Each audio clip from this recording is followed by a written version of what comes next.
Ես Անուշ Ավանեսյանն եմ, ես եւ իմ ընտանիքը Բեռնի տեղահանվել ենք վերջի պատերազմի ժամանակ Արցախից, սեպտեմբերի 19-ի պատերազմից հետո 23 թվականին, եղբայրնից Սավաքը Արման Ավանեսյան զոհվել է 44-օրյա պատերազմում,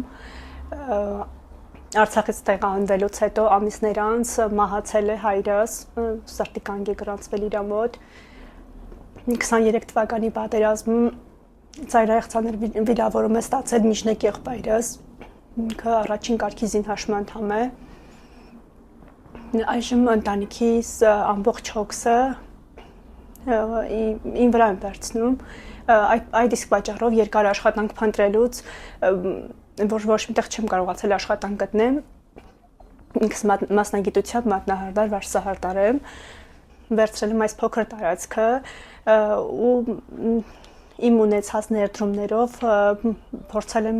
հիմնել իմ անձնական բիզնեսը, որ եմ սկսել, ընդամենը 2 շաբաթ է, իսկ սրա հետ մեկտեղ նաև տան վարձ, տան ամբողջովին հոգսեր, ընտանիքիս անդամներից ոչ մեկ չի աշխատում, այլս եղբորս է խնամում, քանի որ ինքը տեղաշարժվելու հետ խնդիրներ ունի, ու բալիկիս է խնամում, իսկ ես մենակովս չեմ հասնում այդ ամբողջ հոգսը հոգալ, բավականին ռեսուրսներ դեռ չկա էլի, որ արդյունքի հասնեմ։